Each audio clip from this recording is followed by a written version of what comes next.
Hello, my name is Rose Riley, and I'm a member of the League of Women Voters of Washtenaw County. Welcome to our online candidate forum for the August 6th primary election. The League is a nonpartisan, nonprofit organization that promotes voter education and participation. We host candidate forums to help voters make informed choices. Now, let's hear from the candidates. Good evening. My name is Donna Snyder, and I will moderate the forum tonight. It is my honor to introduce the two candidates running for the Democratic primary for Scio Township Supervisor, John Boyle and Jillian Michelle Carey. Thank you, candidates, for participating in this forum. We are now ready for your opening statement, Mr. Boyle. Okay, I got involved with the township because I started looking at the financials, and the township's costs over the last 10 years, as well as over the last 4 years, per person have gone up at 4 times the rate of inflation when incomes go up roughly at the rate of inflation.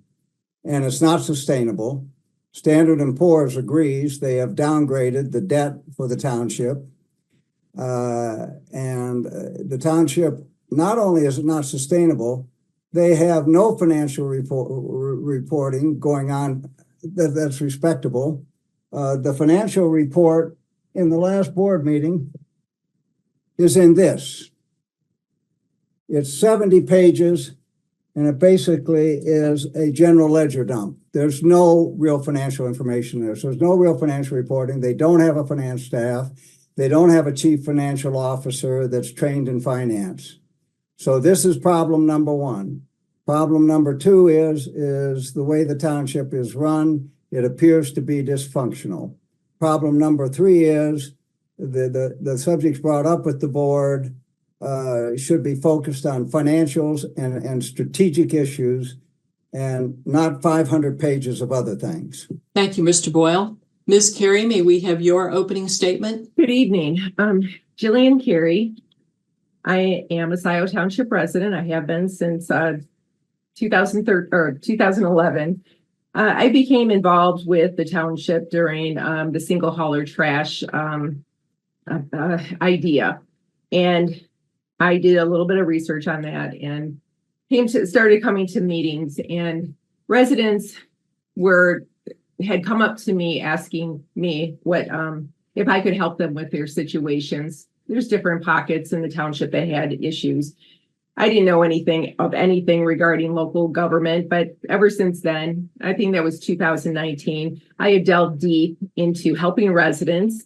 I have educated myself. I take a lot of classes through the Michigan Township Association, Michigan State University Extension.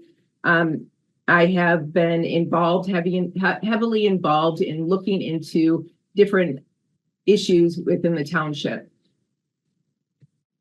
I have 3 daughters and a granddaughter, and I'm also on the Road Advisory Committee as the chair. Thank you, Ms. Carey.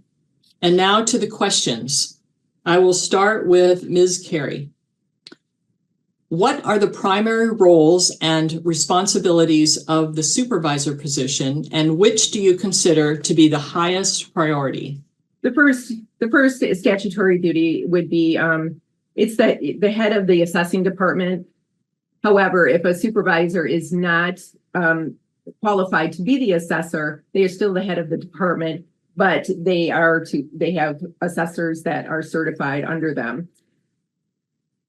The supervisor is also the secretary of the board of review. They moderate all board meetings. They create the agenda. They supervisors retain the records of the supervisor office. They're also the legal agent of the township, meaning that any type of transactions or legal business, that is their responsibility by statute. They help develop the township budget, and they are responsible for the allocation of the board budget. A supervisor also appoints to the Planning Commission, the Downtown District Authority, and also the Compensation Commission. There's also as a board member, there's other statutory duties that as a trustee, but every board member would be voting on all matters, hopefully educating ourselves on what the matter is, and also fiduciary health of the township. A supervisor may call for special meetings. They are also the chair and the director and CEO of the Downtown Development Authority. The supervisor has an important role, but not as important as the clerk and the treasurer. However, they are what most people consider the head of the township or the representative of the township. So it is a pretty important role in itself. Okay, thank you. Thank you, Ms. Carey. Mr. Boyle, same question. Well, adding to what Ms. Carey said, I would suggest that the supervisor also is a key element in setting the direction for the township and determining strategic issues, if for no other reason that he determines what is presented at the board meetings.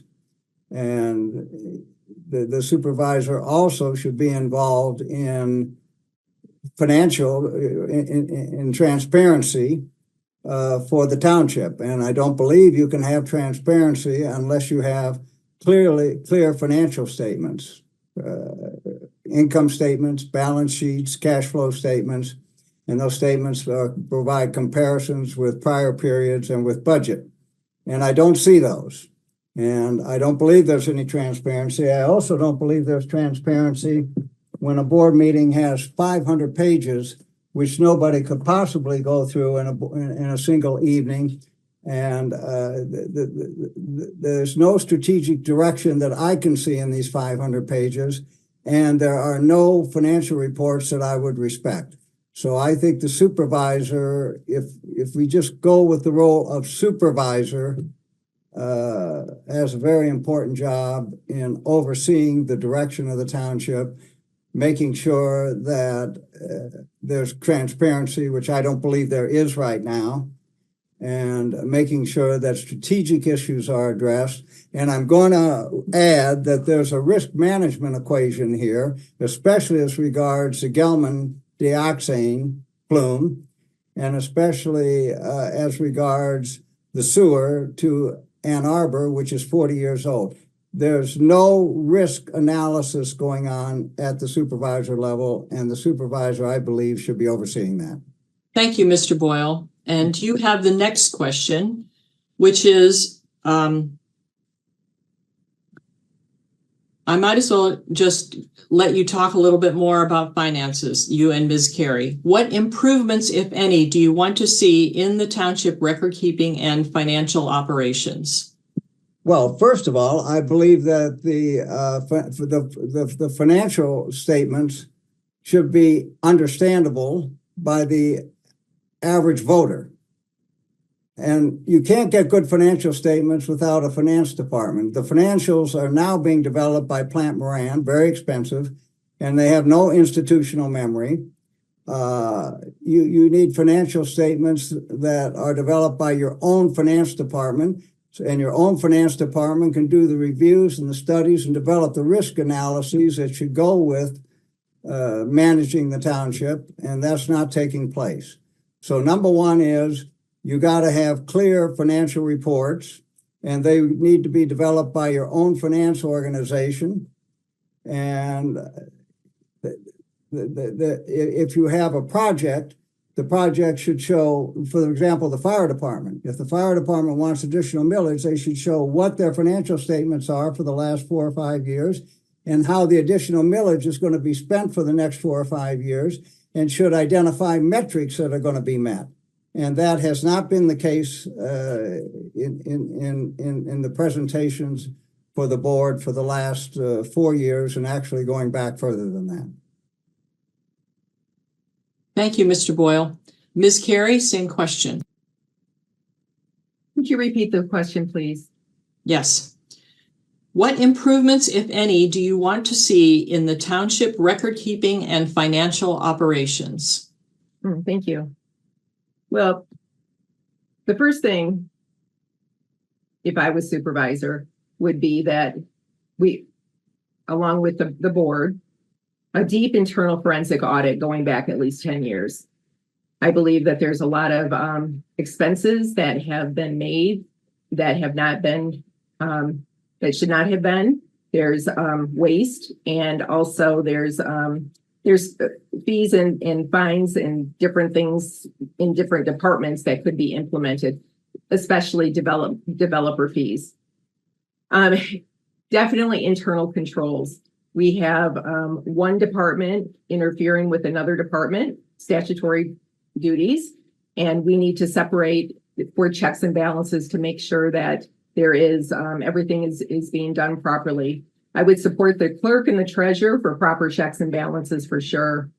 Also, clean up the wasteful spending. I do believe that we spend a lot of money on contractors, and a lot of this has to do with the board not having the direction in order to hire the necessary staff. We should have an audit of our staff and our needs. And we really need to bring in more in-house employees that are qualified and professional to do the work. Doesn't mean that we would never rely on outside contractors, but we rely on them way too much at this point. Definitely review policies and procedures and to make sure that they're being implemented fairly and consistently right across the township, internally in the township hall. I think that'd be it. No, thank you. Thank you, Ms. Carey. And the next question is for you. Oh, okay. Sort of similar theme. Part of the county-wide mental health and public safety millage is used by Washtenaw County to reduce the fee it charges to local governments, including Scio Township, for policing services. Do you support a renewal of this millage? Should the use of these millage funds be changed? From what I understand, we had the sheriff contract come in front of the board. It comes in front of us, I believe, every year. I've only been on the board for 2 years, not even 2 years yet. So I'm learning a lot about the different contracts and whatnot. Excuse me. All right. How about if I come back to you?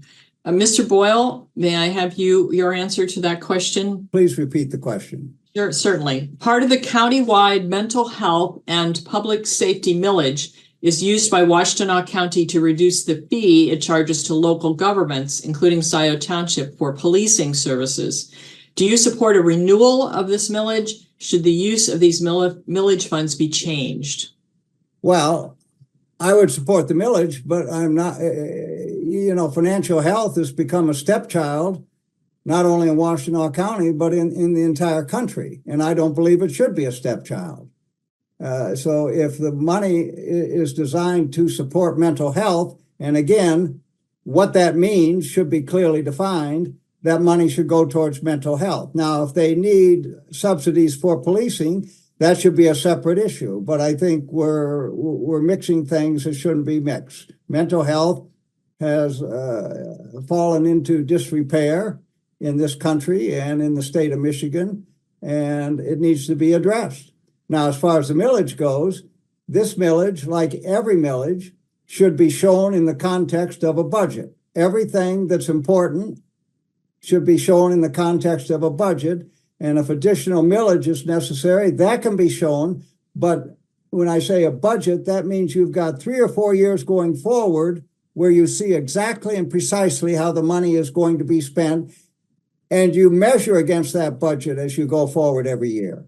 But yes, I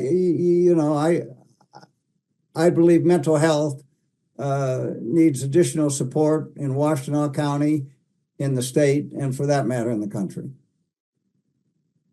Thank you, Mr. Boyle. Ms. Carey, would you like to add anything to your previous answer to that question? Yes, thank you. Excuse me. Regarding that mental health millage, yes, I agree. We have a deep issue with regarding mental health. From my understanding, the millage was supposed to be to help our sheriff department help those with mental health issues instead of just rushing in as a regular crime scene. So that is what was supposed to happen with the millage. I have not checked fully into the millage, but from what I understand that when the sheriff came to us to renew the contract is that part of that millage was to help lower the cost for the township regarding the contract, because it would take off some of the burden from us to help them with the mental health issues. Thank you, Ms. Carey. Mr. Boyle, what is the number one infrastructure issue facing Scio Township? The number one infrastructure issue. Well, if I look at infrastructure, I look at a budget and I say, what is in that budget? The number one issue I believe facing Scio Township is that its costs are going up at an unsustainable level, and it's affecting its bond rating, and it's going to affect its ability to survive eventually. You can't be going up at 4 times the rate at which incomes are going up. And I think in terms of the duties and the obligations of the township from A to Z, those cannot be sustained going up at 4 times the rate of inflation per person, and that absolutely has to be addressed. That's number one. And going back to the finance department, organizationally, there has to be a finance department that's looking at the costs, and there has to be cost controls, which Jillian brought up, and I'm going to reinforce that. But there needs to be a change in the way the board and the county operates.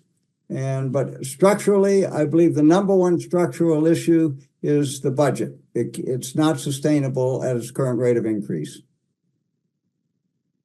Thank you, Mr. Boyle. Ms. Carey, what is the number one infrastructure issue facing Scio Township? Well, I do agree that our internal budget or finances must be addressed. Externally, the number one infrastructure, well, there's actually 2 of them. We have our water and sewer system that we have because of the Gelman plume, and it is along Jackson Road. Well, we're developing, which is normal for growth. However, we have a limited amount of REUs, which is the residential equivalent unit.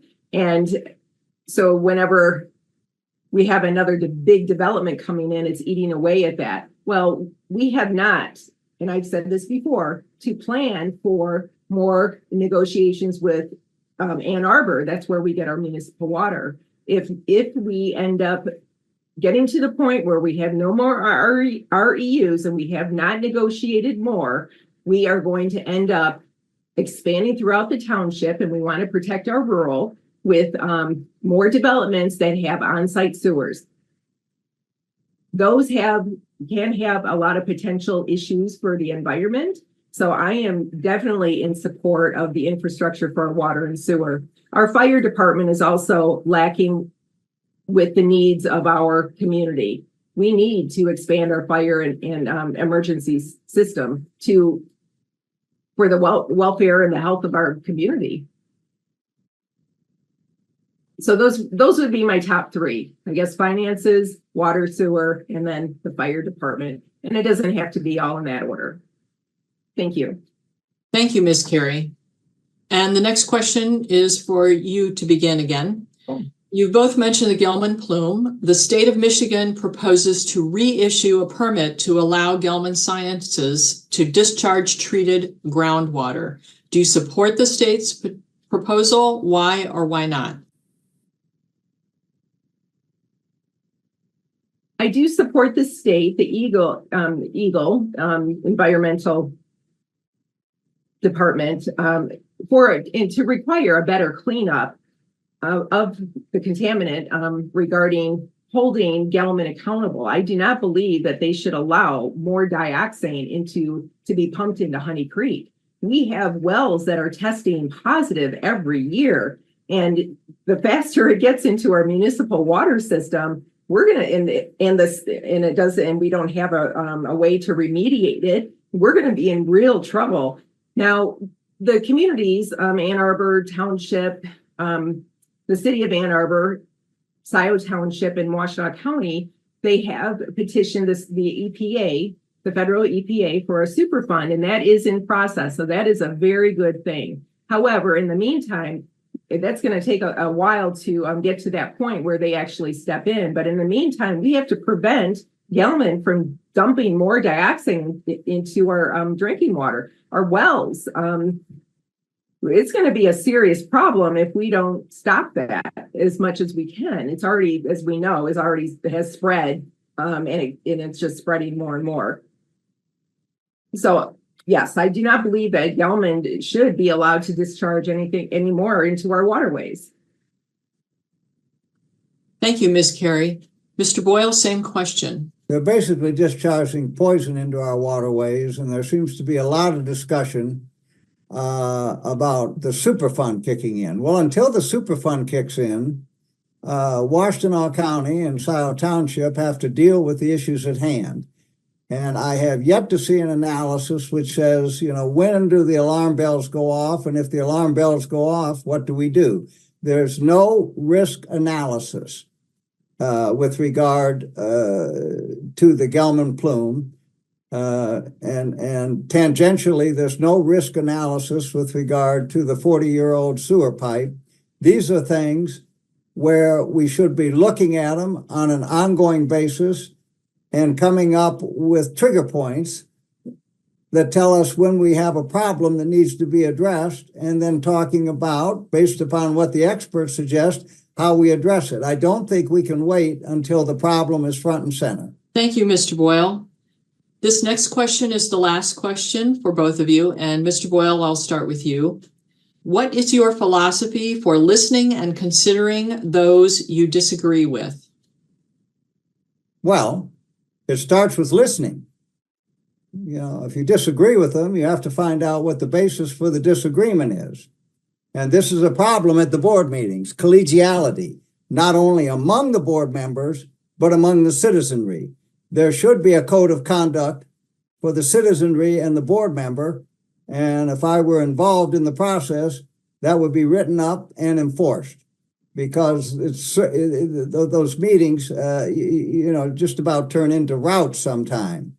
But going back to disagreements, absolutely. First thing you have to do is listen. Second thing you have to do is base your argument on facts and figures. And that's exactly what I do in life. And if you have a problem, go to the facts, go to the figures, go to the priorities that the township has, and make your decisions based upon that, not the fact that you have a difference of opinion. Thank you, Mr. Boyle. Ms. Carey, same question. Regarding disagreements, and I do agree that we all have disagreements. We may not be on the same page. However, there should be a modicum of respect. Maybe we think that somebody's disagreeing with us, but they are saying the same thing in a different way. So listening is very important. And the second thing that I do all the time is I ask questions. When something comes up or somebody's having a conversation with me, I want to know where they're coming from. So I ask them questions. To avoid assumptions, we need to ask questions. If there's an issue or a red flag in the township, we need to ask questions before jumping to conclusions and just jumping to attack somebody. Regarding board meetings, that falls on the supervisor, and the supervisor, and I do agree with Mr. Boyle, that the supervisor does set the tone for the township. We are a public sector. We are ruled by the state of Michigan and government laws. There are laws in place for us to run a meeting. Now, residents, in the past 6 years, from what I've noticed, that when residents are upset, that's when we hear from them. When they are in agreement or they feel they can trust their board members, their local government, they don't show up to meetings. I run the road advisory meeting committee. I'm the chair, and we hardly have anybody show up. And every once in a while they will, and we embrace them. And also, they've recently come to our meetings to say, "This is amazing how well you work together." And of course, we do disagree, but then we come to a middle consensus, because that's what we're there to do, is serve the public. It's not about our personal agendas. So there is a way to create a solution no matter what the disagreement is. That is, if both people or parties involved are willing to do that. Thank you, Ms. Carey. And now it's time for closing statements. We'll begin with Mr. Boyle. Well, again, I think the township is close to dysfunctional. First of all, there needs to be collegiality built into the relationships among the board members and the relationships between the board and the citizenry, especially those that attend the meetings. Secondly, the finances need to be addressed and financial controls need to be put in place. And I agree 100% that there should be forensic audits going back. I would only go back 3 or 4 years. But there needs to be financial controls, and the rate of cost increase has to go down. And when you put in a millage increase for the fire department, I agree, and the fire department has incurred some costs. They're going to have to figure out how to pay for them. That is important, but you need, going forward, you need pro forma budgets. You need pro forma financial statements that say exactly how these things that are being committed to are going to be paid for and what that means. And if the cost is going up substantially more than the incomes for the citizenry, that's going to be a problem. And it's going to result in further degradation from Standard & Poor's in the bond rating. So fiscal responsibility needs to be installed at a serious level in Scio Township. Ms. Carey, may we have your closing statement? Yes, thank you for this opportunity. This has been wonderful again. Yeah, so, I was thinking earlier about my priorities if I am supervisor, and the number one priority will always be residents. That's why we have local government. We collect their tax money, and then we are supposed to be responsible with that tax money. We're there to make a community that they want to live in regarding health, welfare, and well-being. So that is my top priority. After that, definitely the finances. We definitely need to straighten up our finances, internal controls and whatnot, clean up the spending, review policies and procedures. And here, I'm big into education. I am always taking classes with the Michigan Township Association, with the MSU. I'm studying everything that comes across in my view, and I read statutes, and I want to make sure that when I make a decision that I do it based on the law and that it is for the benefit of the township as a whole. Thank you. Thank you both for participating in this valuable session. The League thanks the candidates and volunteers who participated in today's forum and the community members who submitted questions. Please urge others to view our forums. Most importantly, please vote in the August 6th primary election, whether by absentee ballot or in person.